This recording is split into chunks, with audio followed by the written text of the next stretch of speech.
Thank you, Alphatrust, for the opportunity to come and share some of the excitement of the Antikythera excavation with you tonight. Sherry Stalker and I got to have dinner in Stockholm just a few weeks ago, and we were like kids at Christmas, comparing notes and showing each other photographs of our new finds.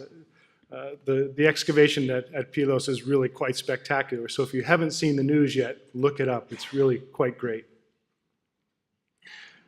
I think you're right. I think an archaeologist's career is a lot like the life of a trust. I like to see the ups and downs there. We have ups and downs too.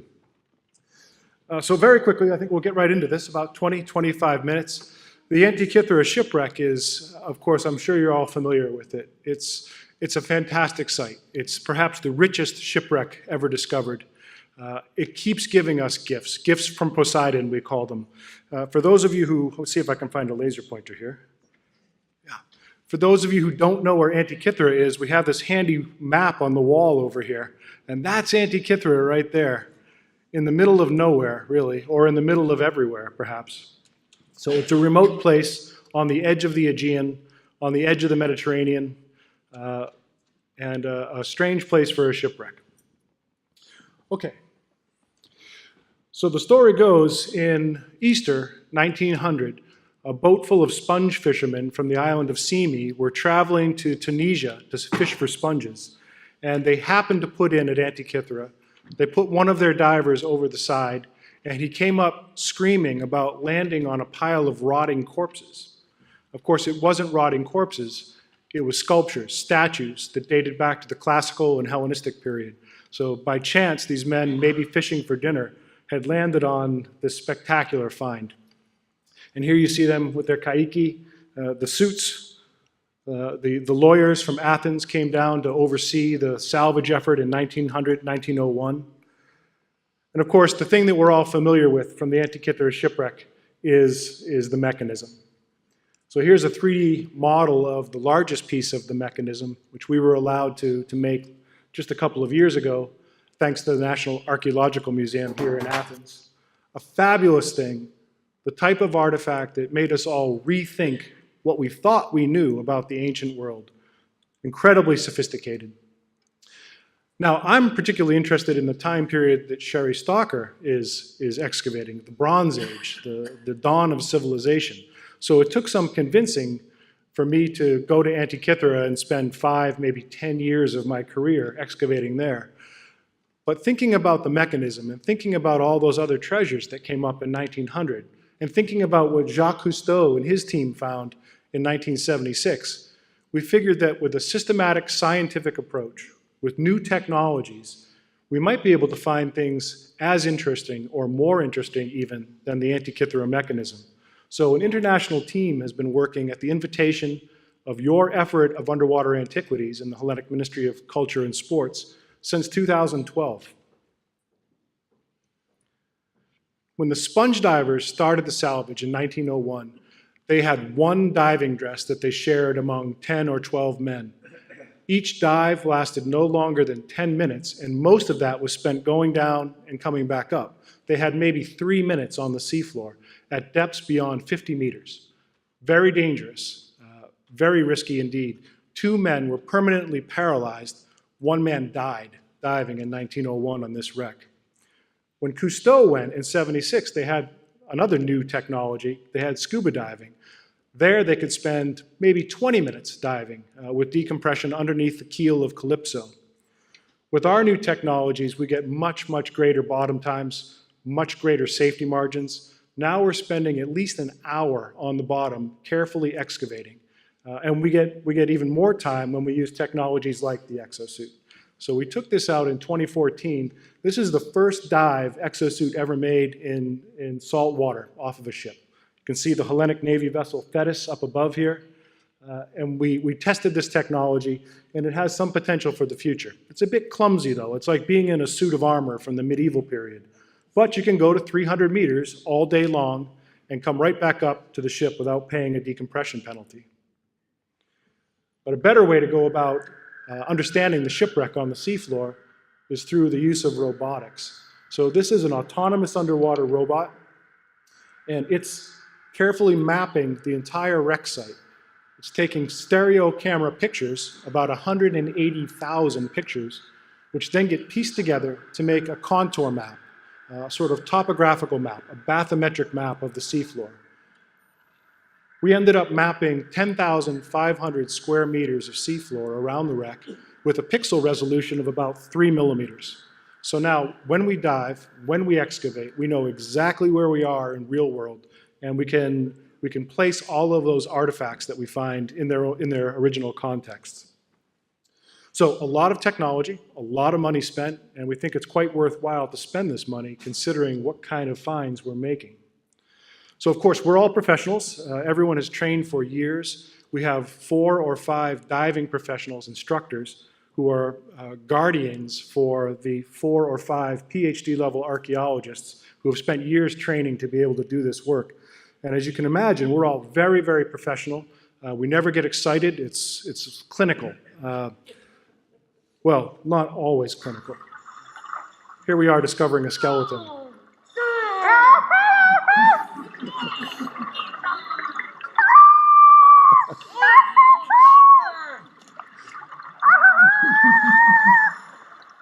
That's my dive buddy, Gemma Smith, who is a spectacular diver. Her technique and form are impeccable. And here you see us excavating a skull and the femurs from a skeleton of someone who died on the shipwreck. Now, we were so excited because this is the first time a skeleton has been recovered from a shipwreck context in the ancient Mediterranean since the invention of DNA studies. So now we have the possibility to apply the latest scientific techniques and look at who was actually on the ship. We can tell gender, male or female. We can tell perhaps the geographic origin of these individuals. If we have enough DNA in the bones, we may be able even to determine what sort of genetic maladies they may have had. So it's a very exciting find, and that's why we were squealing with delight. Interesting thing about Antikythera, we found a skeleton. It's very rare. In fact, I don't know of any other skeletons found from Mediterranean shipwrecks that are this old. But it isn't the only one. The Cousteau team recovered a skull in '76 and also other bones, with a minimum now of 5 individuals represented.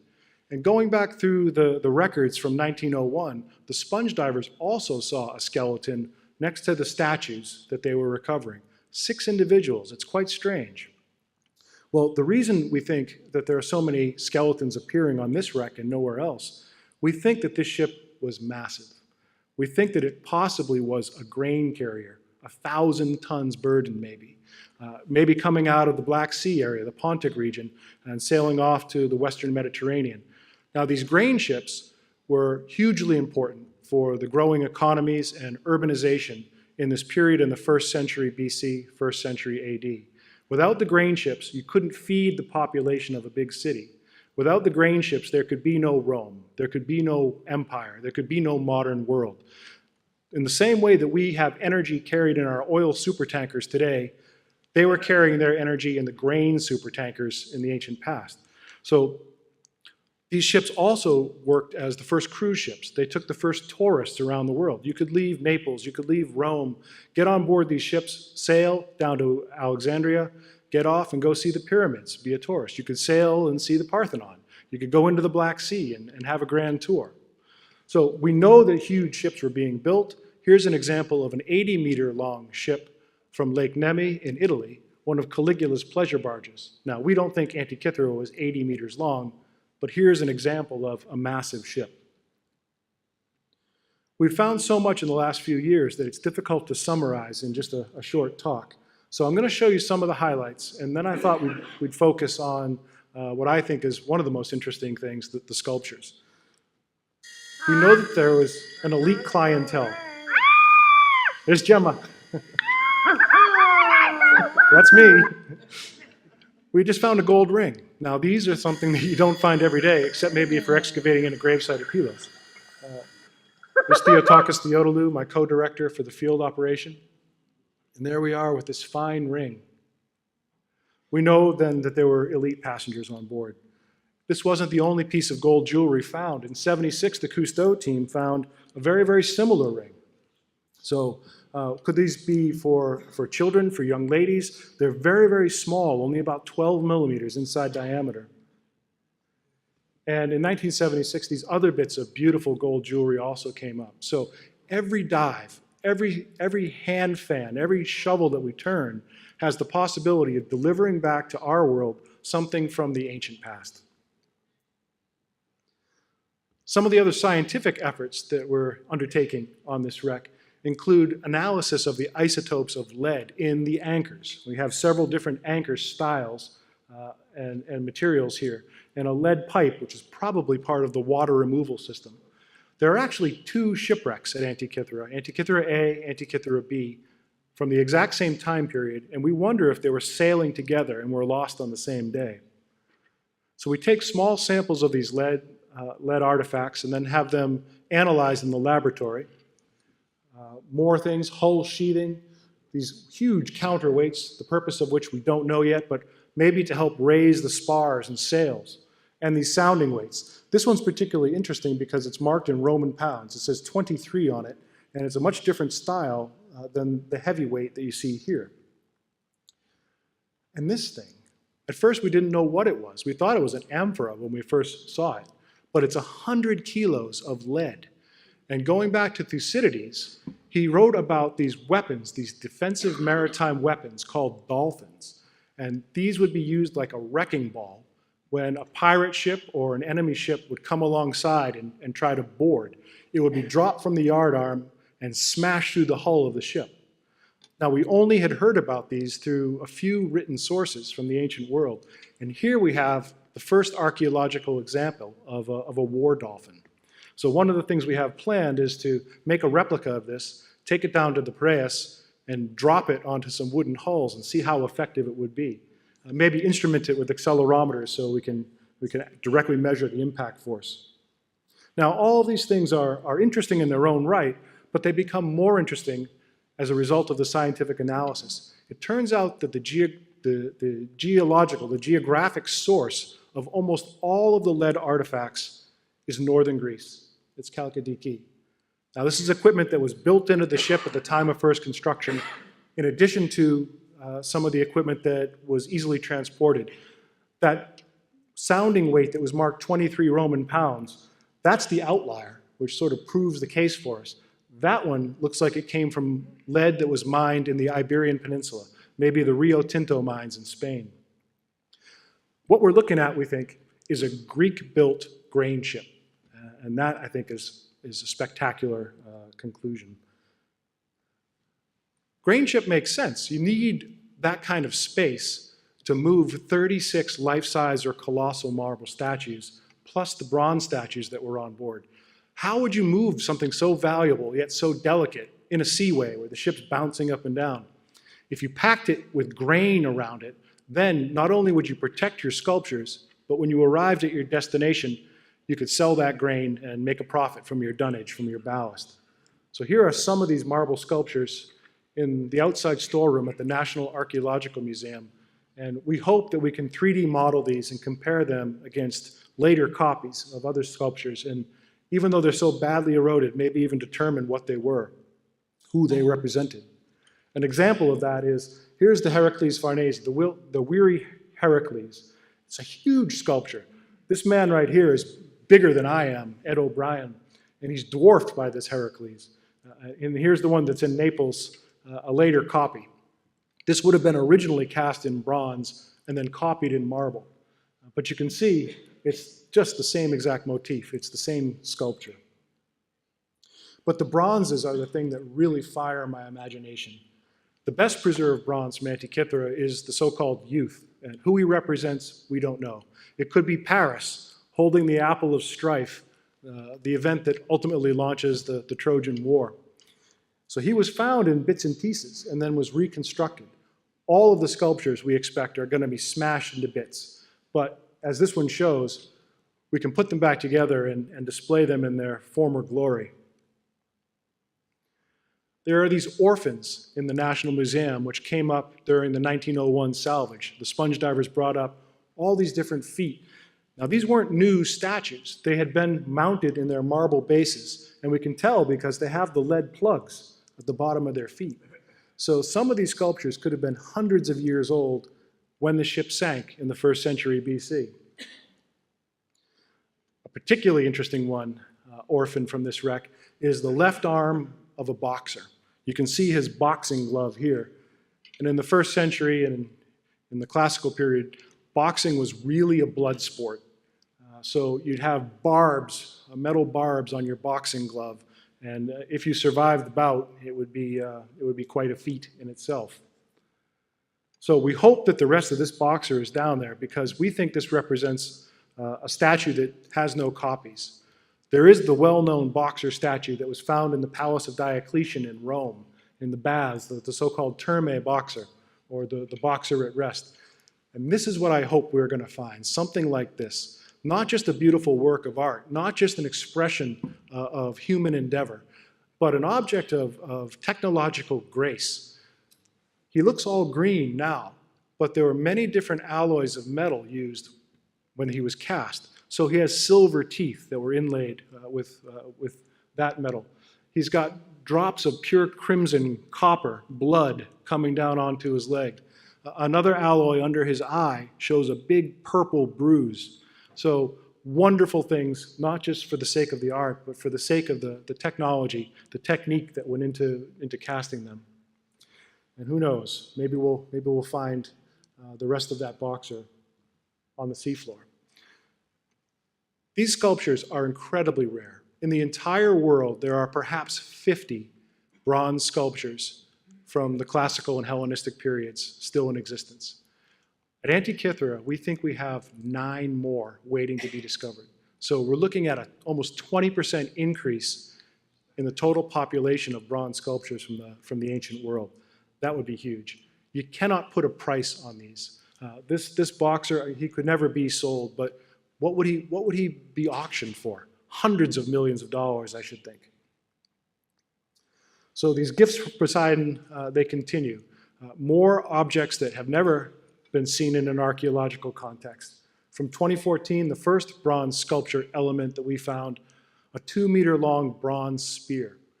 Certainly a statue element because it weighs more than 10 kilos, very, very heavy.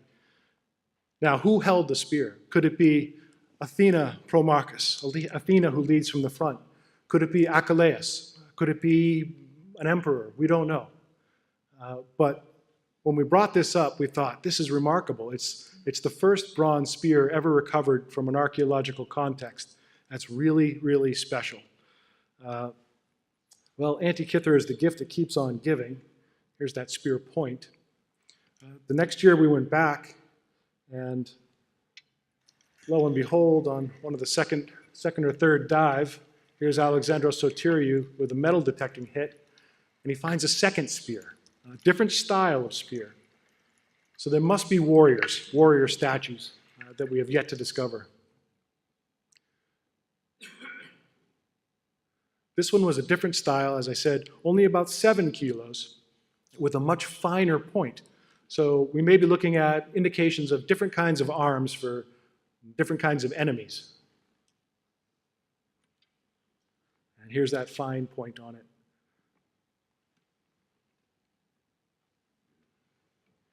And then, most recently, calm, cool, and collected again.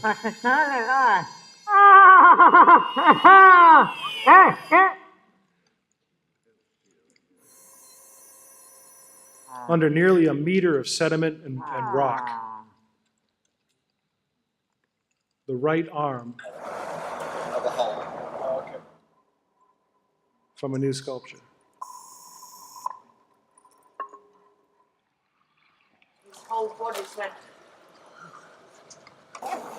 A good day. This is what it feels like when you have a very good day.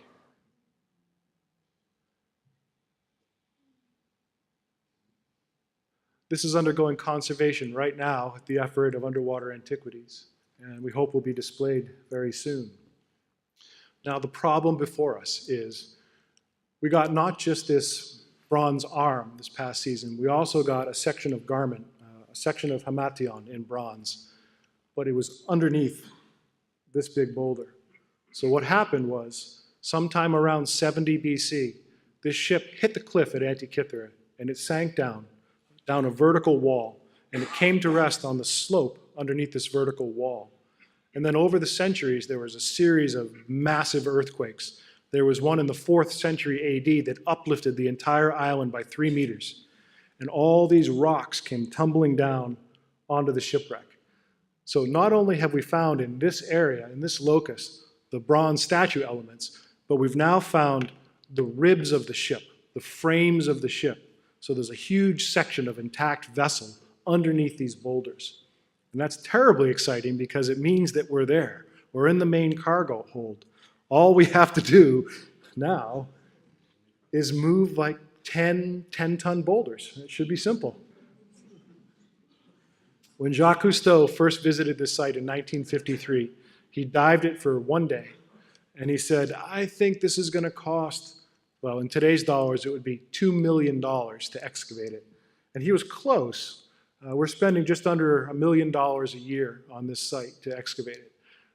But the potential return on investment for one intact sculpture, never mind 10, I think it's worth the effort. It's certainly worth the money. So that's where we're heading. That's where we are. We go back out in May. We'll go back out in September after that. 2 campaigns per year from now on for the next 5 years.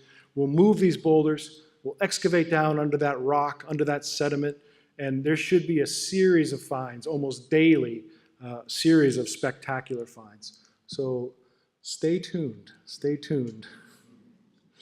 I have to thank a whole series of people. This is very much a team sport. The director of the effort of underwater antiquities, Dr. Angeliki Samosi, of course, oversees all underwater archaeology in Greece, and she's directly involved in the Antikythera planning. And then you can see all the others here. I'd like to also single out the captain and crew of the motor yacht Galaros. The Laskaridis Foundation kindly provides the yacht to us. That was the platform from which we did the robotic mapping. And it's been great for our VIP visitors who come. They can have a little taste of luxury on that barren rock. And then the folks who really make this all possible.